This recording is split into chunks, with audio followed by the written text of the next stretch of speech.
Peace, family. Welcome to BattleOnline.com, your one-stop shop for the highest hip-hop edutainment. Bringing you the dopest no-limit interviews, hip-hop legends, reviews, views, news, and more. So if you haven't already, don't forget to like, share, subscribe, and hit that notification bell to be updated on new drops and content.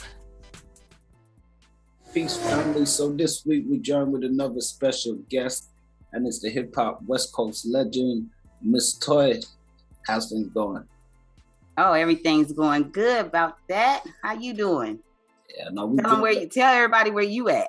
Yeah, we in the UK right now, Nanda. We're just being hit by a big storm at the minute. Wow. So we're seeing high winds and big rain, which is quite unusual for out here. So we just try to stay safe, stay indoors. You know, even as we speak right now, we can hear the crazy rain coming down. So if you hear any splashes and stuff like that, then, that's what that is.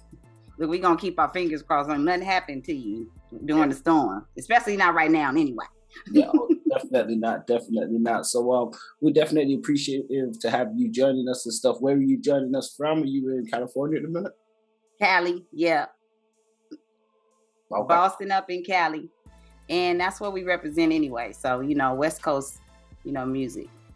No, definitely. We know no matter where we at on the globe. But I'll say that's one thing about the artists from the West and stuff. They definitely keep that representative really high. We've seen that recently. It was a good look for the West, even with the Super Bowl and stuff like that as well, which was something that was dope. You think it was a good look? You must be an NFL fan, huh? Was it a good look though? Okay, well, I mean, we can get into what's your thoughts on it. You don't think it was a good look? I'm still with Cap, you know what I'm saying? It's still, black people dying in the streets. So fuck a NFL and fuck a halftime show. You know what I'm saying? It's not even that, that it's free or whatever. It's for the community. I'm from Inglewood. You know what I'm saying? I'm a product of Inglewood. So I feel that it was disrespectful. You know what I'm saying? And respectfully. Okay. Well, I mean, we did hear some people did chime in on that aspect and felt that it was something that was there to more pacify the community as opposed to actually solve things. And, we know sometimes the entertainment and stuff can be thrown out in that sort of sense. But, I mean, from a hip hop and... That's about money anyway. You know what I'm saying? Anybody can be bought except the real ones. I mean... all of us can't be bought in, cities and, they run by different mayors and different people and representatives that's into that type of stuff. And if you find an artist that's going to go with that flow, then that's what you're going to get. You know what I mean? So, yeah, we can move on because they ain't important and the NFL is not important to me. Okay. I mean, well, speaking of coming up, and we're speaking of the West Coast representative, it said that on your bio that you actually was raised in Illinois and then moved to the West Coast. So can we get into a bit about your early beginnings and stuff coming up? And some of your early journey. Things that I have no control over. You know what I mean? Being from Chicago is a great thing. You know what I'm saying? I'm a native from Chicago. And my mom, you see that shot right there? You see the shot town right there? I ain't gonna do nothing but represent. You know what I'm saying? Originally where I come from, my family is still there. And then my mom decided to move to the West Coast when I was a young girl. So I wasn't even a grown woman. You know what I mean? When I moved from Chicago, but I definitely still go back and forth. Of course, I went to middle school, high school, and everything in California. So that's what, makes me a West Coast girl. You know what I mean? Then I got in this music business in California. My start came from, the militia. We had the single Burn. I did the remix. I was on Red Ant. So I got to do a remix and work with, Emmanuel Dean, rest in peace, who did the track, so... being from two coasts is a beautiful thing because I have loved ones that's in Chicago that, represent what music is all about. And when I go there, I'm greeted with love, especially when I was on the Up and Smoke tour, So Chi-Town, much love, Chi-Town. It get crazy like anywhere else. Yeah, no, definitely. And when you was coming up in terms of, before you got into hip hop, what was you listening to and who was like your inspirations and your influences? Was there other female rappers that you was inspired by that you kind of wanted to be like, or was you listening to a bit of both the girls and the guys? I'm a creator, so before I was even listening to anybody's raps, I was writing poetry and writing things off the top of my head just because I'm a natural, journalist. I'm a natural, investigator. I have skills of writing things in story form. So, I was able to go from being kicked out of school to being coming back strong, being a valedictorian, working for the newspaper, you know what I'm saying, being the president, all of, while I was honing in my skills of writing. So when it came to females or, artists in the business, I feel like the first artist that I really probably was listening to was singers, you know what I'm saying? Not even rap artists. And then Lauren Hill came about right before I came in. So I saw other things happening in the business. And because I'm a creator and I always like doing the opposite of what people doing, you know, um, I saw Little Kim's and I saw Foxy Brown's and I still wanted to be Miss Toy, you know what I mean? So while I was still deciding, my rap identity, it was gonna just always be me because my name is Toikeon. So you're not gonna get, a made up name for me in this hip hop. So did I want to be like any of them? No, I was inspired to do something different in it. And from being inspired by what they were doing, you know what I mean? I was able to create my own lane. No, definitely. I can definitely appreciate and respect that. And in terms of creating your own lane and stuff like that, you came out with the single "Hand Clap," and I always thought you brought like a different vibe with. It was kind of, 'cause I'm from a Jamaican sort of Caribbean background and stuff, so Yeah, we definitely like the movements and certain kind of references and phrases I and stuff. love I that. mean, how did that song come together? What was it like shooting the video? I had already started doing my album before I got my deal with Universal. So when I got to New York, I was able to, sit down with my A&R, Kevin Law, who signed Nelly and the St. Lunatics. And he was like, let's pick through some of these tracks, for the East Coast. It's a lot of producers out here that really love you. You know what I mean? And when I heard Hand Clap, I just loved it from the beginning. I didn't know what I wanted to do with it, but I wanted it to be like crowd participation. And then, like, some of my favorite hip hop lyrics are from EPMD and, what I mean, just the East Coast rappers. And I wanted to be, what I mean, introduce myself as someone who kind of knew a little bit about what was going on in hip hop, but also wanted to have fun, and didn't want to come in naked and too serious. So I felt like Hand Clap was like, my signature song. And, because I do different kind of music, I'm glad that I was able to come in the game with a song like that. Yeah, no, definitely. And you mentioned like the crowd participation. I think that's why I like that sort of aspect and stuff too.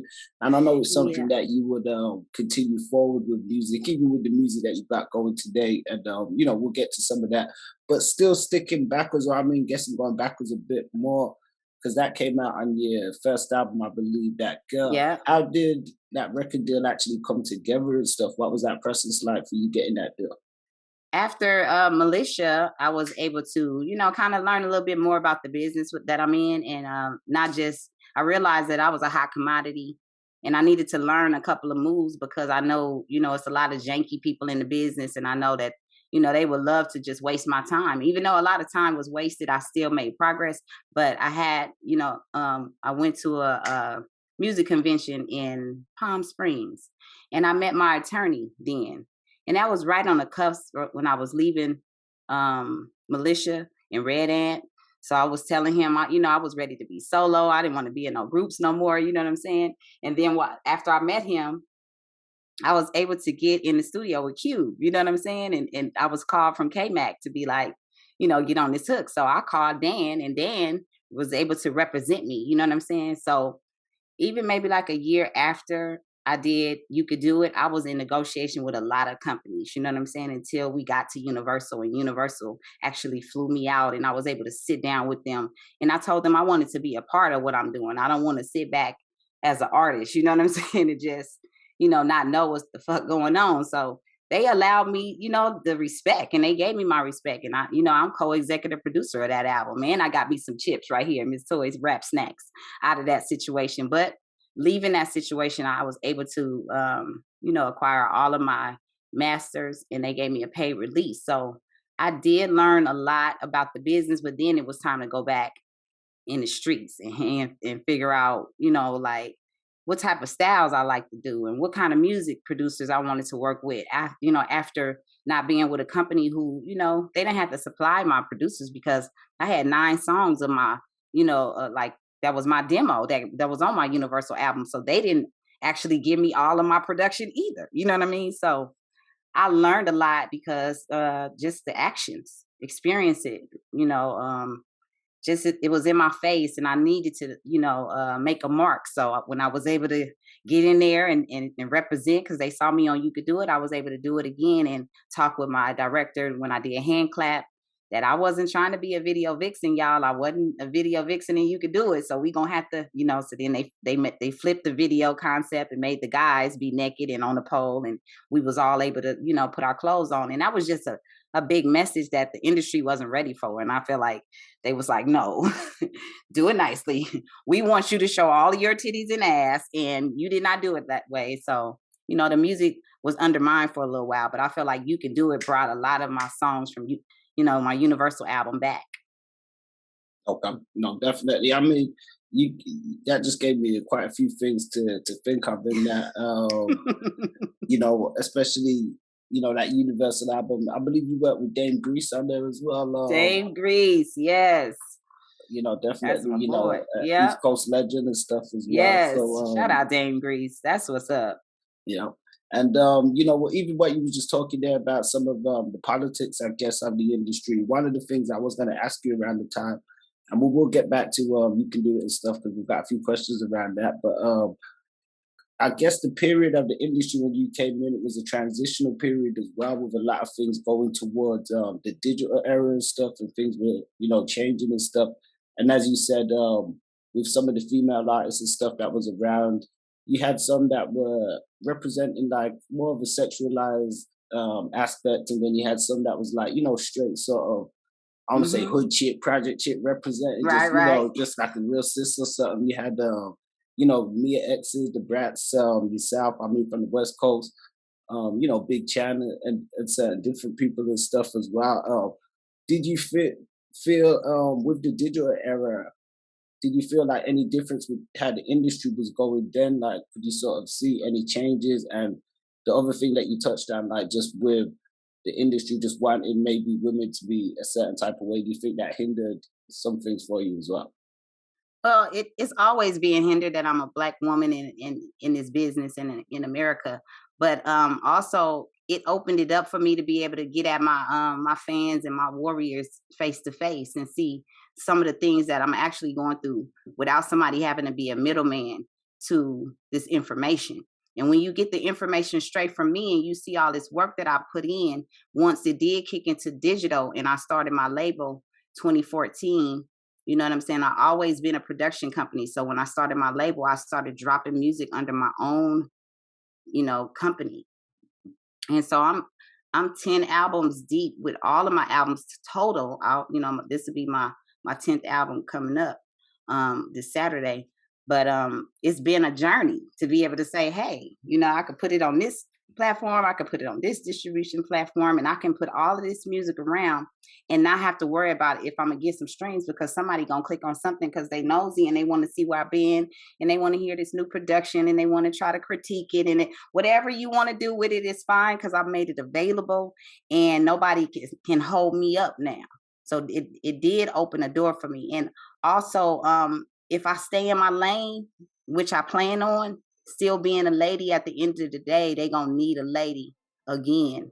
Because even behind the scene, without me doing any of the shenanigans that's going on, I'm still making so much progress.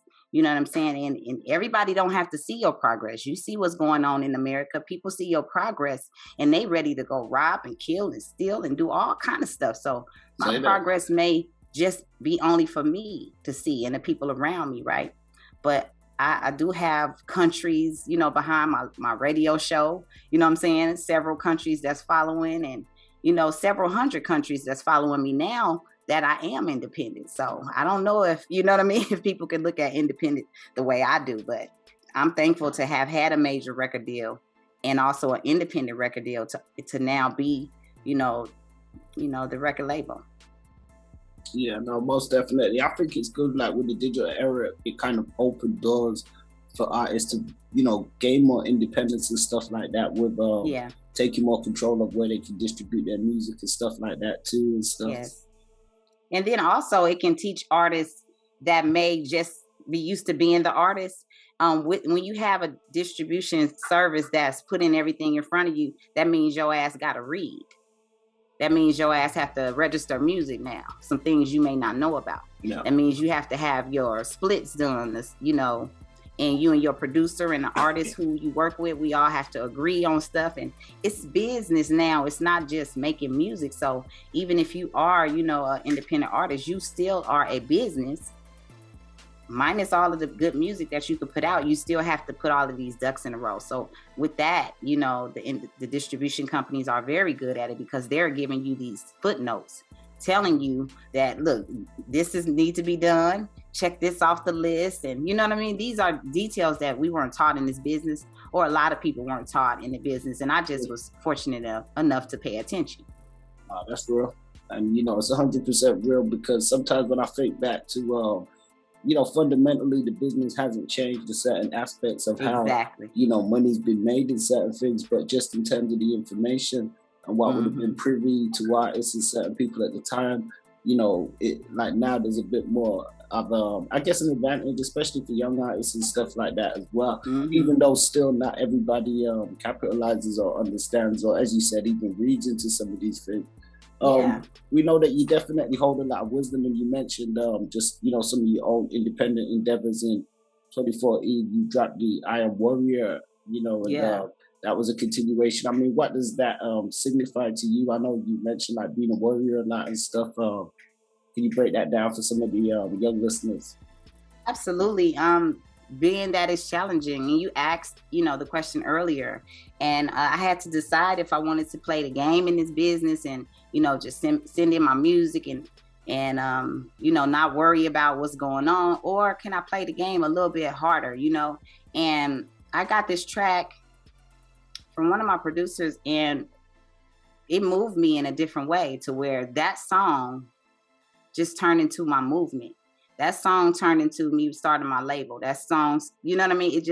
It takes a song, or it takes something that will inspire you to go get it. So when I saw that song was doing that, and I was, you know, I was running a club and hosting it and performing some of my new songs from I Am a Warrior before I dropped it. And, you know, anytime I didn't perform that song, or, you know, another song from that album, you know, I come up and I, you know, just bring the artist on, and the artist later on to be like, what's up, Miss Toy? Where I Am a Warrior? Where I'm still Hollywood? You know what I'm saying? Like, they would ask about these songs, and I'm like, I'm there to promote them, to, you know, develop them as artists and get their show stuff together, but they are still looking and learning from me. So I had to, you know, kind of line up myself to put myself in a position where they can learn what I'm doing. You know what I mean? It might be a little bit of independent money on the side, but I'm making some progress to where they listening to this music, right? So I knew I had to put it out. I had so much music that I had to divide it up and make a part 1 and a part 2. You know what I mean? So I Am a Warrior. And then I ended up having Green Like That Green, which Mr. Payback made the song. And he was like, man, Miss Toy, you know, we about to be legal in a minute. You know, you need, you know, this was before it was legal, because it's legal all over the place. He was like, you need you a weed song. So he did, you know, grabbed his, you know, vocals that he had off Cube and was like, you know, Green Like That Green, sent it to me, Purple Like That Purple. I'm like, okay, let me write my little green. So I'm in the lounge, you know, smoking lounge, and I see YUKMOUTH, and I'm like, damn, Yuck, I just finished doing this weed song. We in here, you need to hear this shit, because I'm gonna put, you know, you need to be on it. He like, man, Miss Toy, let me hear it. Ice Cube on it. He was like, oh, for real? So he listened to the track. He said, send that shit to me. So I send it to YUKMOUTH. He get on it, and, you know, then my homeboy from New York, you know, Nice. And so I said, okay, I got, you know, the Bay Area smoking with me, and then I got New York smoking with me, right? So then we all get on the song, and then Payback submit the song, and DJ Pooh used it for his movie, you know, Buzz House. So all of these songs that's coming together for I Am a Warrior before it dropped actually were making different type of moves on their own. You know what I mean? No. And so I had to put this together as an album, because look at what I'm doing, and I'm not even signed to nobody. You know what I'm saying? Yeah. So I'm like, let me develop my label, because I don't want to be signed to nobody. If I got to be running all around and doing all of this stuff with other people, I invested in, I got my own studio. I had my first studio around that time. So I really was able to knock out music. You feel me? I ain't had to go sit in nobody's studio and wait. You know, all my producer Payback did was show me how to use it one time, and I was on. You feel me? I did all of them songs by myself. I recorded them, you know what I mean? I'm still recording all my music. So, you know, that was just phenomenal to be able to put myself in warrior mode, is what I call it. and learn some of the things that I felt was holding me back. I can never, make excuses anymore. I can't blame no motherfucking body but me. And so that was warrior shit to me. And I was glad that I made that song. And so I just pushed on and started calling people who were really familiar with my music, my history, and what I'm doing now. They became my warriors. They not my fans. They my warriors. They support me for real. So if you become a warrior, that means you down, 10 toes down with me. You know my beginning, you know where I'm at now. You still support my music, you share it. You know what I'm saying? You put people on to me. You know what I mean? Yep. And we all win. So that's how warriors activate. Yeah, that's dope, man. And it's actually funny because I've always used the back that reference for the branding stuff, but the first actual, I guess, suffix to end it originally it was back that warriors. So, I represented. I'm one of the warriors too. Yes, I'm one of your you a warrior too. too. I'm one of your warriors too, man. So you sure are. You sure are. And just because we're doing this right now, we're being more familiar with each other and able to help each other brand our brands.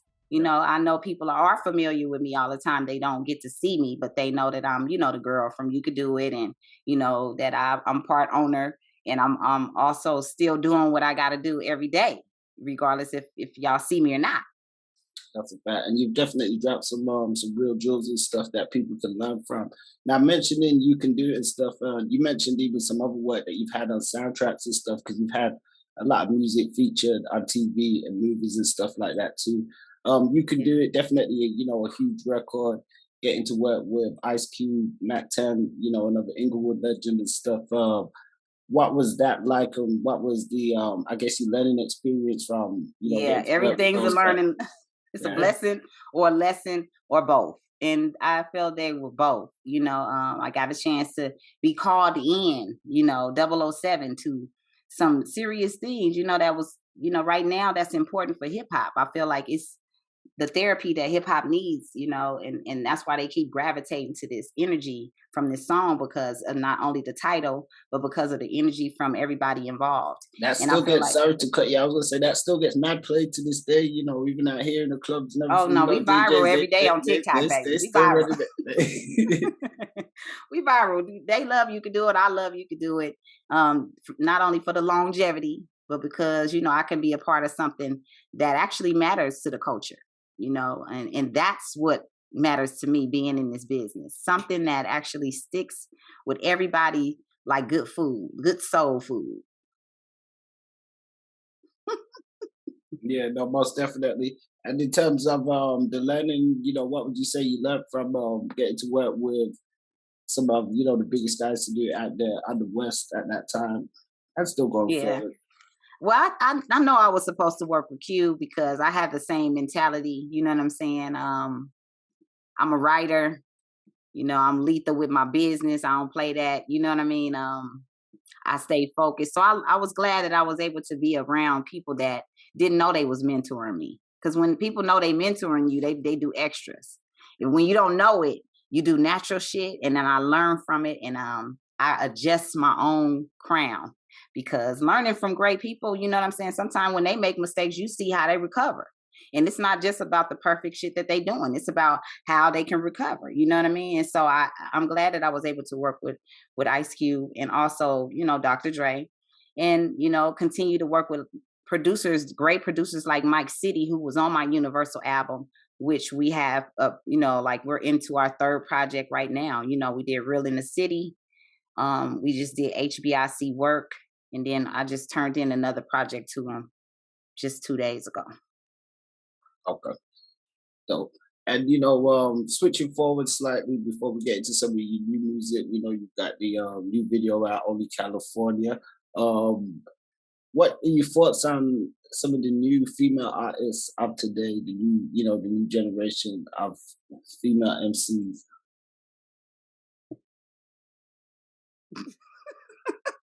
I don't understand that question. It's, I don't know if they're ever asked, what do they think about me? I feel like it's open.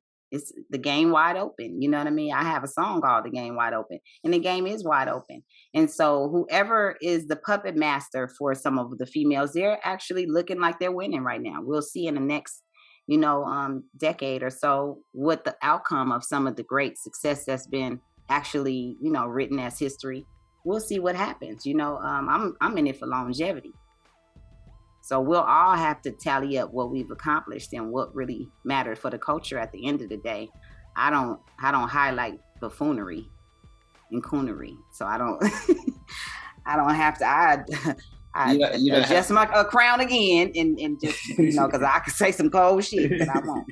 You know what I mean? I'm a nice person, but I don't, they don't talk about me. We don't keep it that way.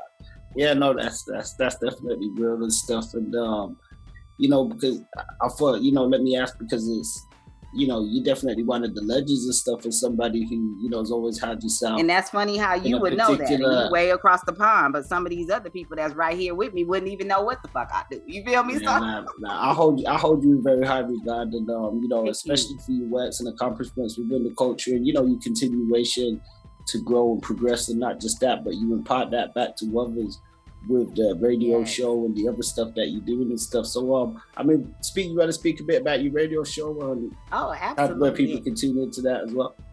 And all of the love that I get from everywhere that I thought I would never get love from turned into my radio show called Lovely Radio.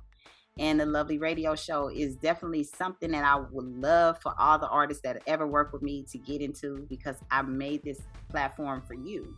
I made it for everybody to be able to enjoy being an independent artist. And being an independent artist does not mean everything happens overnight, but it is small growth is better than no growth. When people continue to tell you that, you should wait to drop your music and wait, or a company is holding your music up, they're holding up your streams and your progress. So with the Lovely Radio show, we're on iHeartRadio, Spotify, Tidal. Your music is being streamed all over the world. You know what I mean? Especially when you own it, you get to see your results right away, and that's what it's about. So each one teach one. Lovely Radio is always here to, at least, bring someone on that may have more knowledge than I do about the music business. And then whatever I learn on the side, I always insert it into the show along with playing the music, so that we won't sit up here and keep saying later on, somebody owns my music, and so they want us to be mad at the entity that took the music, but you signed it over. A contract is a contract. It's a serious thing. So if you don't take it serious, then why should we? Why should I be sad that you don't own your music? You know what I mean? I'm not sad. Get some more music done and then own that shit. You know what I'm saying? And then let's go forward. That's what Lovely Radio is about. Just each one teach one. No, definitely, that's dope and stuff. And I feel as though, even just with that being said, quickly, I could get you to maybe impart some wisdom to maybe not just even young artists, but young people in general. I feel as though oftentimes you just made a point that within music, you was talking about, some people may tell you, now's not the time to do this, or now's not the time to do that. But I also feel as though just in general, people often, deal with opposition from others. It could be close people around them that are telling them, sometimes they're not good enough, that, words of discouragement and stuff. Now, somebody like yourself, who's obviously, accomplished a lot and continue to push forward, what advice would you give people to, just to endeavor forwards and to avoid that kind of mess? Well, find your sinister side of your personality, the other side of you that will actually do anything for you, not the shy side that allows people to push over. You can't be a pushover in this business. You have to stand on your square. So allow that side of you to be the personality that you need to deal with people. And then when you just go and deal with your loved ones, you still just humble and loving. And, so that's me. I have my crown on when I'm dealing with these people in this business.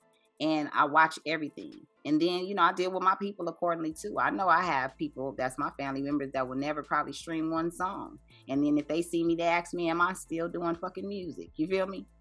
They ain't never seen this damn Lovely Radio on my damn page or nothing to see all of these accomplishments and things that I don't mind sharing with my loved ones, because I don't want you to be confused. I still had the same thirst and same hunger as I did when I was in militia. You know what I'm saying? I never lost that. And so that's what you have to make sure you do. If you fall off some kind of way in this music, find something that's going to inspire you to get back hungry. Because when you stay hungry, you get it. When you just relax and you think everybody's supposed to bring it to you, that shit not going to happen and you're going to be frustrated. But if you always constantly moving, all these different things that catch up with you that's positive for you, now you can start lining those things up and putting them on your resume. It's a resume in this business too. You know what I mean? That's why you asking me what, what I've done, and I'm able to say this, that, and the other. Now I'm an engineer. Now I'm a radio personality. I came from being a rap artist. Yes, but that's not all I came to do. Yeah, no, real talk. That's the open stuff. And lastly, we want to get into your new album and single. So you've got the Only California video and stuff out. You've got, a lot of support on TikTok for the new music and stuff as well. Yeah. I noticed some of the new stuff, it got like a Caribbean sort of twist. It got a different sort of vibe in that to it as well. So yeah, I have a song with Tiggermain, Tulukale, and it's his song really, but I took it over. So it's a South African version of it, and then it's the Miss Toy Warrior version of it. And that's dropping soon. I'll be having all of the, promotional stuff for that song. So that's a separate single. But then I have my album On Everything, which is produced by KWAS. That's dropping on 2/26. That's my birthday. And Monday you can pre-order, you can actually pre-order it, probably later on tonight. Pre-order. And that always helps, you know what I'm saying? Pre-order the album. But go to MissToyMusic.com. And this album, my first single is Show You. Because like we've been saying, better than I could tell you, I got to put my best foot forward and then, do it. And then I could talk about it with y'all. Other than that, I'm just talking like everybody else, right? So I prefer to have some music always, especially when I'm telling everybody this is what we're doing. And, this album consists of some features though. HBIC, Only California. That video was done by my loved one, Tony Franco. So we able to do, visuals, but the music still is important because I want those streams to go up. And then once that video get at 10K or 20K, then I can drop another video. So On Everything is definitely going to have some videos, but Show You is my first single and the album dropped 2/26. Okay, that's dope. We're definitely looking forward to that. And if you send us over, any links and stuff like that, we can put them in the description and stuff. And definitely get a write-up and a review done on the website and stuff as well. Definitely. And we'll definitely have this up on Official Miss Toy and share the love of this wonderful Sunday afternoon interview and kind of just to chop it up because it didn't feel like an interview. We just chopping it up. You know what I mean? Yeah. And more information for y'all if y'all want to tune in to the lovely radio show on Thursday nights, 7 p.m. Pacific Standard Time on MissToyMusic.com. And, whatever else you got going on, I'm going to support you. Most definitely. We appreciate your time and stuff. And as you said, it's been a great conversation. Do you want to drop your social media or any links and stuff for people to check out? Yes. Twitter, TikTok, and IG, MissToy.real. Facebook.com/MissToyRapper. So go over there and like that page because I always drop some fly shit. And then make sure y'all follow at Lovely Radio Show. My warriors run that page, but it's also some great content over there about all the artists that's been on my show.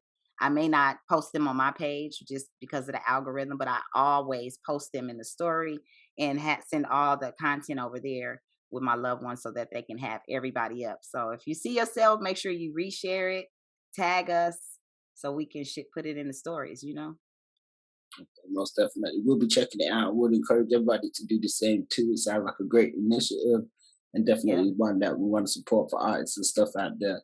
So thanks again for your time. And we're definitely looking forward to catching up with you again soon at some point. If you keep us in the loop with the new music and stuff. And if you're an artist and you want to submit your music to the Lovely Radio Show, you can submit your music to GOE@MissToyMusic.com. And we would love to play it. So, make sure you put your bio in there.